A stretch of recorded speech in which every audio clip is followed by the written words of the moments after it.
Namo Buddhaya, the Satasahasrika Prajnaparamita Sutram, the large sutra on perfect wisdom, the chapter 60th, Entrusting, Śakra. Then perhaps, O Lord, when I teach and explain thus, I will become one who repeats what the Lord has said, a preacher of Dharma, one who correctly states the Dharma and also its logical sequence, the Lord. When Kauśika you teach and explain thus, you become one who repeats what the Tathagata has said, you preach the Dharma and you state both the Dharma and its logical sequence. Śakra. It is wonderful, O Lord, how the Elder Subhuti makes everything clear with reference to emptiness, the Signless, and the Wishless, to the applications of mindfulness, etc., to enlightenment. The Lord. The Elder Subhuti Kauśika dwells in emptiness, and so he doesn't apprehend the six perfections. How much less him who courses in them, and so for the other practices and achievements. And why? For the Elder Subhuti is one who dwells in the isolatedness of all dharmas, who dwells in the baseless, in emptiness, the signless, and the wishless. And yet this dwelling of Subhuti the Elder is of infinitesimal value compared with the dwelling of a Bodhisattva, a great being who courses in perfect wisdom. And why? Except for the dwelling of a Tathagata, this dwelling of a Bodhisattva, a great being who courses in perfect wisdom, is the supreme dwelling, superior to that of the disciples and Pratyekabuddhas. Therefore, then, Kauśika, the Bodhisattva, the great being who wants to go to what is the highest possible degree of perfection for all beings, should dwell in this dwelling of the perfection of wisdom. And why? When he courses in this perfection of wisdom, the Bodhisattva, the great being, passes above the level of the disciples and Pratyekabuddhas. He enters on a Bodhisattva's specific salvation, and after that he perfects the Buddha dharmas and then reaches the cognition of the knowledge of all modes. On reaching the cognition of the knowledge of all modes, he becomes one who has the Tathagatas forsaken of all the defilements and their residues. Thereupon, the gods of the 33 in that assembly seized mandarava flowers and stirred, scattered, and spread them over the Lord. And 6,000 monks rose from their seats, put their upper robes over one shoulder, placed their right knees on the ground, and saluted the Lord with folded hands and with their wide-open eyes firmly fixed upon him. Thereupon, through the Buddha's might, the cupped hands of these monks were filled with the mandarava flowers, and they stirred, scattered, and spread them over the Tathagata and exclaimed, "We, O Lord, shall dwell by means of these wholesome roots in the Atma's dwelling, to which all disciples and Pratyekabuddhas have no access." And when the Lord knew of the resolve of these monks, he manifested on that occasion a smile. But such is the nature of the Buddhas and lords that when they manifest a smile, many various colored rays issue from their mouths, rays blue, yellow, red, white, crimson, crystal, silverish, and golden. These rays, after they have irradiated the great teacherly cosmos with their luster, return again to the Lord's, circulate thrice around him, and then vanish again in the Lord's head. Thereupon the Venerable Ananda rose from his seat, put his upper robe over one shoulder, placed his right knee on the ground, and bent his folded hands towards the Lord, and said, "What is the cause, O Lord? What is the reason for the manifestation of a smile? It is not without cause or reason that the Tathagatas manifest a smile, the Lord. These 6,000 monks, Ananda, will in the star-like Karun know full enlightenment. They all will in the world of that be Tathagatas by the name of Avakirna Kusuma, with an equal congregation of monks, an equal Buddha field, an equal lifespan of 1,000 years. Wherever they may leave home, wherever they will take up the homeless life, wherever they will know full enlightenment, there showers of kusuma flowers of all the 5 colors shall rain down on all of them. Therefore then Ananda, the Bodhisattva, the great being who wants to dwell in the highest dwelling, in the dwelling of the Tathagata, should course in the perfection of wisdom, with enlightenment for cause the entrusting of the perfection of wisdom, introduction. And Ananda, Any son or daughter of good family who courses in this deep perfection of wisdom should be quite certain that he has been reborn here after just having diseased among men or the heavenly hosts of the Tushitas. For only men and the heavenly hosts of the Tushitas hear this perfection of wisdom in detail. As beheld by the Tathagatas, should those Bodhisattvas, great beings, be seen, who will course in this deep perfection of wisdom, and if any son or daughter of good family will hear this deep perfection of wisdom, learn it, bear it in mind, preach and study it, and wisely attend to it, and if he will also entrust and admonish in it persons belonging to the Bodhisattva vehicle, then this flower of the Bodhisattva vehicle, then this follower of the Bodhisattva vehicle, may be quite certain that face to face I will be with the Tathagatas. This deep perfection of wisdom I will hear from them, learn it, bear it in mind, preach and study it, and wholesome roots will be planted with those Tathagatas.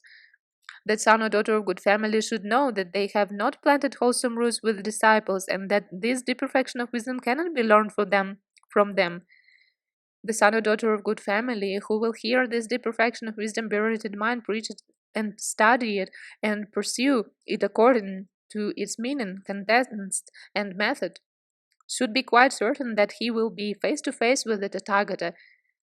If a son or daughter of good family, when they hear this perfection of wisdom being taught, do not reject or oppose it, but acquire a serene faith in it, as one who has fulfilled his duties under the genius of the past, such a son of good family should be known as one who has planted wholesome roots, as one who has been taken hold of by the spiritual friend.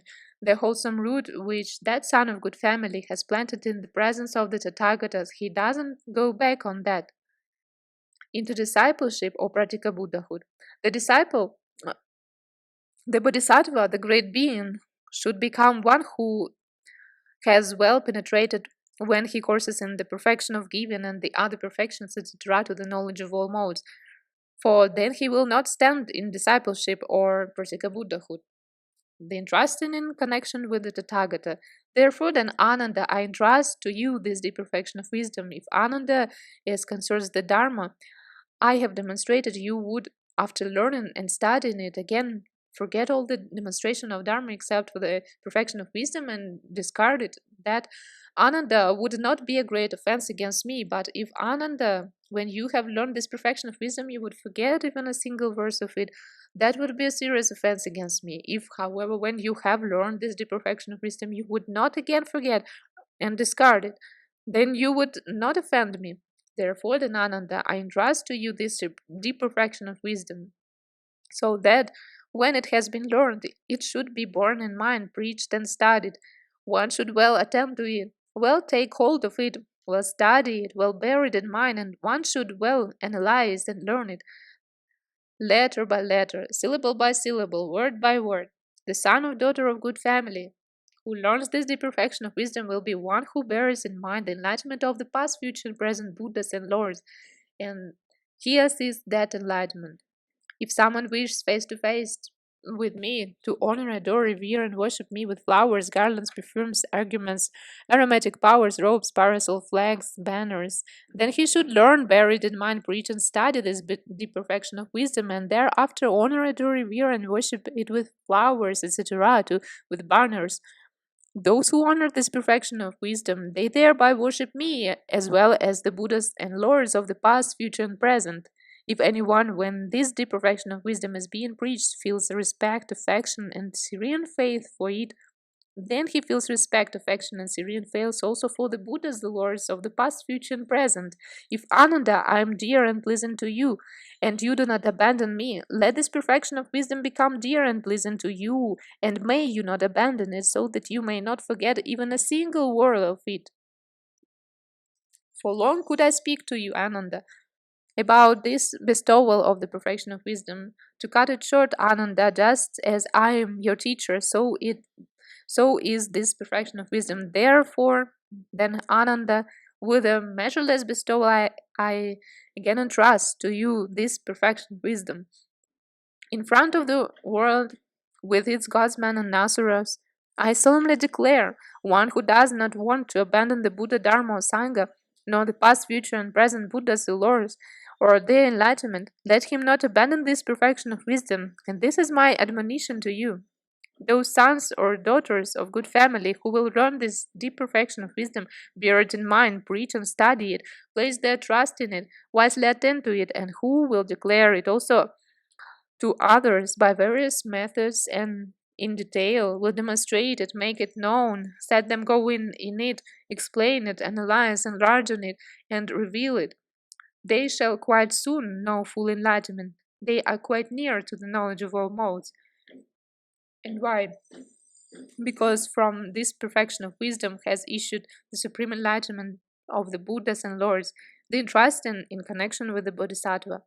Whether they were Tathagatas in the past or will be Tathagatas in the future period or are Tathagatas who does now reside in world system in all the directions and demonstrate Dharma. Therefore, then Ananda, a Bodhisattva who wants to know full enlightenment, should course in these 6 perfections. And why? Because this perfection of wisdom, Ananda, is the genetics of the Bodhisattvas, the great beings. All those Bodhisattvas, great beings, who train in the 6 perfections shall go forth to full enlightenment. Therefore, then Ananda, these 6 perfections I again and again entrust to you. And why? For this storehouse of the 6 perfections in the Tathagatas, an inexhaustible storehouse of Dharma, and those Tathagatas who does now reside in world systems in all the directions and demonstrate Dharma, they derive their demonstration from this storehouse of the 6 perfections. And those who in a past period were Tathagatas, they have, after they had trained in just these 6 perfections, know full enlightenment and demonstrated Dharma. And that holds good also of the Tathagatas of the future, and also all the disciples of the past, future, and present Buddhas and Lords will win nirvana after they have trained in just this perfection of wisdom, the mark of the abundance of merit caused by the uninterrupted attainment of the great enlightenment. If Ananda, you should demonstrate Dharma on the level of the disciples to persons belonging to the vehicle of the disciples, and if, as a result of your demonstration of Dharma, all the beings in the great Chilicosm would realize their hardship, nevertheless you would thereby not yet have done your duty as my disciple, but you, Ananda, would demonstrate and reveal to a Bodhisattva, a great being, even one single verse connected with the perfection of wisdom, then I would be pleased with you as my disciple, and you would have done your duty as my disciple. And if by your former demonstration of Dharma, the beings in the great Chichilikosm would all realize sooner or later arhatship, would then the foundation of their meritorious work, consisting in given morality and development, be a great one? Ananda. It would be, O Lord. The Lord. A merit greater than that, Ananda, would a person belonging to the disciple vehicle beget who would demonstrate to a Bodhisattva, a great being, the Dharma associated with the perfection of wisdom, for one single day even, or just for half a day, or for one forenoon, for half an hour, for the time of a finger snap, or just only for a moment, an inkling, a mere second. He begets the greater merit and surpasses the wholesome roots of all sons of daughters of good family who belong to the disciple vehicle or the Pratyekabuddha vehicle. And so does the Bodhisattva, a great being who demonstrates to persons belonging to the Bodhisattva vehicle the Dharma associated with the perfection of wisdom for even one single day, or half a day, or forenoon, or half an hour, or a moment, or an inkling, or a mere second. And why? Because he himself wants to know full enlightenment, and others also he encourages to full enlightenment, incites them, instigates them, settles and establishes them. It is thus impossible, Ananda, that the Bodhisattva, the great being, coursing in the 4 applications of mindfulness, etc., to the knowledge of all modes of the path, growing in wholesome roots, could fail to win full enlightenment. That cannot possibly be. When this perfection of wisdom was being taught, the Lord, in front of the 4 assemblies and the 4 gods, men, Yakshas, Gandharvas, Asuras, Garudas, Kinnaras, and Maharagas, who had gathered around him, exerted his psychic power in such a way that they all saw Akshobhya the Tathagata surrounded and revered by his congregation of monks demonstrating Dharma to an assembly vast like the ocean and imperturbable. All of them arhats, with their outlaws dried up, undefiled, fully controlled, quite freed in their hearts, well-freed and wise thoroughbreds, great serpents, their work done, their task accomplished, their burden laid down, their own will accomplished, with the fetters that bound them to become and extinguish, their hearts well freed by right understanding, in perfect control of their whole minds, and also to the Bodhisattvas, the great beings who had an intelligence vast like the ocean. Thereupon the Lord again withdrew the psychic power, and in consequence the four assemblies no longer saw the Tathagata Ashobya or the persons belonging to the disciple vehicle or the Bodhisattva vehicle, nor that Buddha field of the Tathagata Akshobhya. That congregation of monks headed by the Buddha no longer came within the range of their vision. And why? Because the Lord of the Tathagata had withdrawn that exercise of psychic power. That is why they could no longer see it. The Lord Ananda. Do you see that Buddha field of the Tathagata Akshobhya and that congregation of monks and bodhisattvas Ananda? That Buddha field, O Lord, doesn't come within the range of the eye, nor that Tathagata, nor that congregation of monks, nor that congregation of bodhisattvas. The Lord, just so Ananda, all dharmas come not within the range of the eye. No dharma comes within the range of a dharma. No dharma sees a dharma. No dharma cognizes a dharma. Just as this Tathagata Akshobhya, these disciples, those persons belonging to the bodhisattva vehicle and that Buddha field do not come within the range of the eye. Just so Ananda, all dharmas, a dharma doesn't come within the range of a dharma. Does not see a dharma, does not cognize a dharma. For all dharmas are unknowable, unseeable, incapable of doing anything. And why? All dharmas are unoccupied, unseizable on account of the fact that they are unoccupied, like space. All dharmas are unthinkable like an illusory man. All dharmas cannot be known because they elude all thought, have the mark of being set up as mere fabrications, and on account of their insubstantiality. When he courses thus, the Bodhisattva, the great being, courses in the perfection of wisdom, but settles down in no dharma whatever. When he trains thus, he courses in the perfection of wisdom. Bodhisattva, a great being who wants to fulfill all the perfections, should train in the perfection of wisdom, for this training has been declared to be the highest, the best, the principal, the choicest, the most excellent, the sublime, the foremost, the utmost, the unsurpassed, bent on the benefit and happiness of the entire world, and a protector of the unprotected, ordained and extolled by the Buddhas. Having stood in it, the Tathagatas could lift up this great Chichili with their right hands and then just drop it again. And yet it would not occur to these beings that this great Chichili has been lifted up or dropped down. And why? As a result of training in this perfection of wisdom, there has arisen in the Buddhas and Lords an attached vision and cognition of past, future, and present dharmas. Of all trainings that there are, this training in perfect wisdom has been declared to be the highest, etc., to the unsurpassed.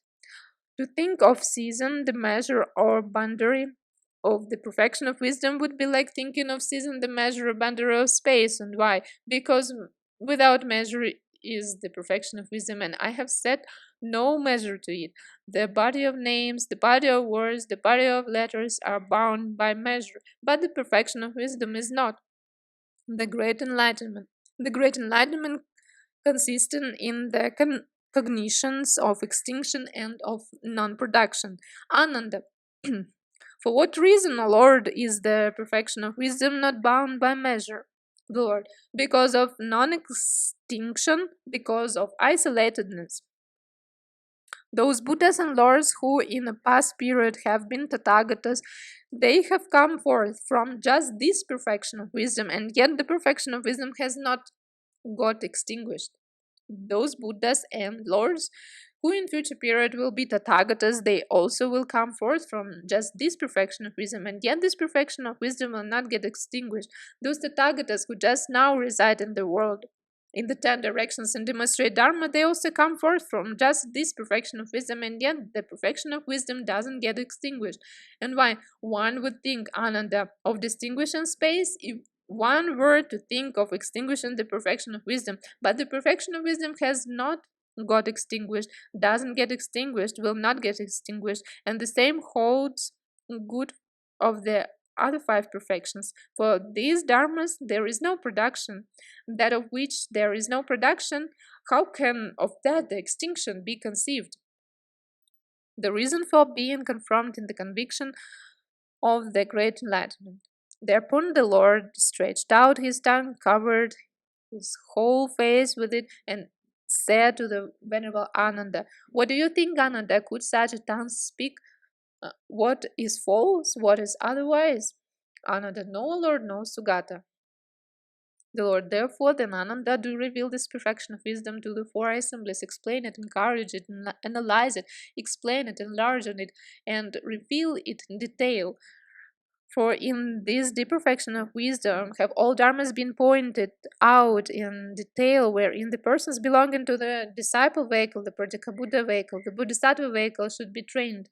When trained therein, as instructed, they will stand on their own level. And this deep perfection of wisdom is the entrance to all the syllables and the doors to the dharanis in which the Bodhisattva, the great beings, should be trained. The Bodhisattvas, the great beings, who bear in mind these dharanis, will come face to face with all the flashes of insights and all analytical knowledges. I have taught this deep perfection of wisdom as the inexhaustible storehouse of the true Dharma of the past, future, and present Buddhas and Lords. Therefore, then, Ananda, I solemnly declare to you, I make known to you that one who will take up this deep perfection of wisdom, bear it in mind, recite and study it, it will bear in mind the enlightenment of the past, future, and present Buddhas and Lords.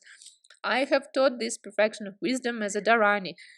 When you bear it in mind, those dharani of the perfection of wisdom, you bear all dharmas in mind. This is the end of 60th chapter of the large sutra on perfect wisdom, the Satasahasrika Prajnaparamita Sutram.